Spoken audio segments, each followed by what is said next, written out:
but that 88 is pulling away. Earnhardt, Johnson, Menard, Blaney, third-generation star, Dale Earnhardt Jr. brings him to the flag. Checkered flag, waving, it's over. It's Earnhardt. Earnhardt trying to cover all spots. Oh, yeah! Good job, Junebug. Dale Earnhardt Jr. Checkered flag at Talladega. Why is this one so much fun? Because your grin told so many stories on your cool-down lap. It's just real emotional. I haven't won here in a long time. It was my daddy's birthday a couple days ago. Just real emotional, man. My nerd world. Hello, Dale Jr. fans, and welcome to My Nerd World and the Dale Jr. Race Preview podcast for Texas Motor Speedway. I am your host, John Justice. Glad you're with the podcast again this week. It's going to be kind of short because most of the activity on track this weekend at Texas Motor Speedway has been cut short by rain that apparently was not even in the forecast and kind of washed everything out. We do have some items to talk about, though. I want to recap Martinsville a bit. I do want to give you my opinion on what happened between Matt Kenseth and Joey Logano, why I think NASCAR made a huge mistake in their penalty against Matt Kenseth. There's a couple of new items up at dalejr.com we can talk about.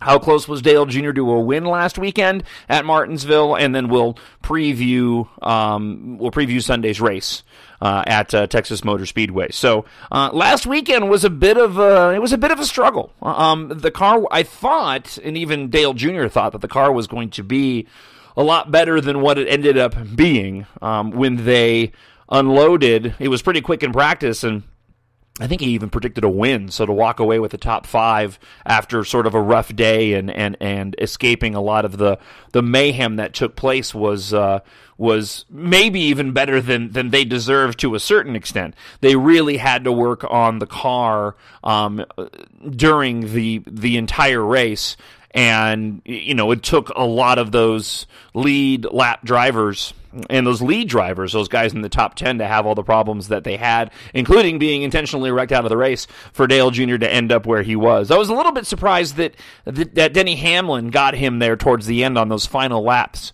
But all things considered, walking away with the top five from Martinsville, considering that the car wasn't as good as I think we had all kind of hoped it would be, wasn't a bad thing. And the other part of it, too, that not bittersweet, but it's like, man, if we can get out of Talladega next year and make it on to the next round, I mean, I think Dale Jr.'s got a really good chance to win a championship based on this format. I mean, I think a couple of years ago, if Dale Jr. had been able to move on, statistically, he would have ended up winning the championship, if I'm not mistaken. So, it's frustrating to be at the end of the season, and now with some 3 races left, and to have Dale Jr. not fighting for a championship, but at least they are running well. Side note, it's pretty funny. We have a new operations manager for the radio station that I work for, and just kind of getting to know him. And it seems like a really good guy so far. I'm getting a good feeling off of him. You never know when you have new management and what you're going to get. But he comes out of Phoenix. I'm here in Tucson, and he has a lot of close ties to Phoenix Motor Speedway. Phoenix International Speedway. And I normally go to the races every year, and this year I was kind of 50-50 on whether or not I was going to go to the race coming up in 2 weeks. I want to, but as I've stated before, I just have a lot of stuff going on and a lot of stuff around work, and I was thinking, well, maybe this year I won't make the trek up to Phoenix. It's not that far, and I'll sit this one out. So I got to talking with him, and it turns out, like I said, he has connections at Phoenix International Raceway. So he ended up putting in a request for some media credentials, and I got them. And I'm stoked about it, right? I got a great parking lot for the competitors parking up off of the front stretch there, which is awesome. I got some garage passes to go, and I haven't been in the garage. I don't think I've been in the garage at Phoenix before, but I don't think I've been in the garage for the Sprint Cup race. I was only there for the Xfinity, then the Nationwide race. I've been really privileged to have gone into the garage at a number of different racetracks that I've worked at, Michigan and Atlanta, more specifically. I've even had hot passes for a few of the races in years past, which is awesome. If you've never had a chance to go into the garage, it's amazing how close you can get to the drivers in the cars when you're walking through there. It really is a cool experience. So I have these cold passes, these cold garage passes for Sunday morning for the Sprint Cup race coming up in Phoenix here in 2 weeks, and I'm like, wow, cool, And Sunday morning cold pass is totally fine. I mean, they run the hot pass when the race is going on or during practice or qualifying. So going into the garage, pre-race is great. I'm like, wow, this is cool. I haven't been able to get up close to. Actually, I don't think that I've been in the garage at a Sprint Cup track since Dale Jr. joined Hendrick Motorsports. So anyway, all this is to say I don't have tickets, and they're sold out. So I'm not exactly sure what I'm going to do yet. They still have hillside tickets available if you want to go sit on the hill there in between turns 3 and 4. But I'm almost, and I'm hesitant to even say this openly, but I'm almost thinking I'll go just to take advantage of the pre-race and the hot passes, and then I'll wander through and find myself an empty seat and park myself down in the grandstands. Because usually they release tickets, even when it sells out there. Usually they end up releasing some tickets out, and so I'm kind of going to keep an eye on it throughout the week leading into, I guess, it's next weekend, to see if I can't pick I just need one. I'm just going by myself. If not, if you go to Phoenix. And you see me there, and I'm sitting in your seat, and you ask me to move, I will kindly move. Let's just put it that way. All right, but I think I'm making the decision on the podcast, and I'm going to end up going, even if I don't get a ticket. I guess I could probably buy one off those guys that always have them out in front. You need a ticket, right? I just don't know how much they charge, how much they overcharge, and I think that's illegal. Maybe I shouldn't be admitting to doing something illegal on the podcast. Back to Martinsville. I want to talk about what happened with Joey Logano and Matt Kenseth for a second. And I'm going to keep it quick.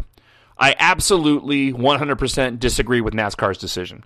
I think it was absolutely bogus that they suspended Matt Kenseth for these 2 races. Not because I'm a Matt Kenseth fan, and not because I don't like Joey Logano, but because I believe, in my opinion, it sets a bad precedent. And, I heard the commentators this week on Sirius, and I understand where the guys are coming from in that you can't, Dave Moody opened up one of his shows saying, I am not going to sit back and analyze every other time that a race car driver took another driver out, because it doesn't apply. The situation between Matt Kenseth and Joey Logano was specific to that race, and I'm not going to argue that. And I know where he's coming from. As a talk show host, I get it. You could field those phone calls all day long and not get anywhere. There's certain topics on my radio show that I don't talk about. I don't talk about abortion on the John Justice Show on 104.1 KQTH. You might think, well, John, that's an important issue. Why don't you talk about it? Because you don't get anywhere. Because people's minds are made up on the issue, and all you do is end up having circular conversations that amount to nothing, and it's a colossal waste of time. So I understand what Dave Moody was saying, and that he wasn't going to argue every other wreck that had ever happened on track between 2 drivers, 1 driver taking somebody out. Now, that being said, we had 3 different examples, including Matt Kenseth taking out Joey Logano at Martinsville, leading up to Martinsville. You had Joey Logano taking out Matt Kenseth in turn 1 at Kansas, in the closing laps of the race. You have Kevin Harvick with an engine going south on him that ended up wrecking the 6 car intentionally, taking out a whole bunch of people. They may not have been at speed, but he still intentionally wrecked him, putting people in danger, and ended that race early. And then you have the situation of Matt Kenseth essentially pulling a Cole Trickle from Days of Thunder after his rival won the race, and he put the wheels back on the car and went out and drove it and wrecked it during his, he wrecked both my cars. He wrecked both my cars. You're fired. You're all fired. Right? I love that movie. I'm a NASCAR fan. How can I not love that movie? That's essentially what he did, right? Here's how this should have gone down. You want to fix the problem? You want to maintain your integrity, NASCAR, with boys have at it? You don't penalize Matt Kenseth, apart from maybe points, maybe some money. You don't suspend him 2 races. And here's why you don't do it. You don't do it because that sends a message to every other driver in the garage that, guess what? It is boys have at it. And I would suspect that based off of the egregious nature of which, and the lengths that Matt Kenseth went through to get his car patched back up after getting thrown into Kurt Busch during that restart by the 2 car, to get back on track, wait for Joey leading the lap to come by to take him out. If NASCAR doesn't suspend him, then I would venture a guess that most other drivers in that field would more than likely think twice before intentionally taking somebody out, knowing that that other driver could go and retaliate the same way that Matt Kenseth did, and NASCAR's going to let him do it. I mean, that's how you do it fairly. That's how you handle a situation like that. That's boys have at it. That's how you get the guys to self-police them. Because if they know that what Matt Kenseth did would just get him a slap on the wrist or points or money, and then you set a precedent too, because if you take away some points, dock him some money, that's pressure there. And Matt has something to lose as well because of the sponsors on his car. They're not going to want somebody out there junking other cars and taking people out. This can be self-policed. It would be self-policed by the team owners. I don't think Joe Gibbs would tolerate this much more if Matt kept this up. By the sponsor pressure, and other drivers, again, would think twice before they go and take somebody out, knowing that they could be retaliated against to the extent that Matt Kenseth did and not have to sit out a race for it. That's what should have happened. I'm fine with NASCAR's decisions when it comes to the on-track activity. This time I'm not. I think they made a huge, colossal mistake, and I think it was just wrong. I really do. I think it was just absolutely wrong. And if there's one thing that I can complain about NASCAR as an association is I'm sick and tired of them making up the rules as they go along. They are very inconsistent with their ruling and their testing. I wish they just had a set standard and they stuck to it. And the set standard they've been sticking to was they let Joey wreck Matt at Kansas. They let Kevin Harvick retain his spot and move on to the chase after wrecking the 6 car at Talladega. And they should have just slapped Matt Kenseth on the wrist at Martinsville, and they didn't. And that was wrong in my opinion. All right. So let's move on real quick. If you go to DaleJr.com. There, they do have not a lot from last week in terms of merchandise. Like I said, this is kind of the slow season as it relates to merchandise because they haven't started putting up next year's gear yet, and they're kind of getting rid of last year's gear. There's a ton of stuff, by the way, in the outlet. There is some sleepwear and some women's winter wear that actually, it's really nice stuff if you were looking for something to buy the girlfriend or the wife, or for yourself if you're a woman listening to the podcast.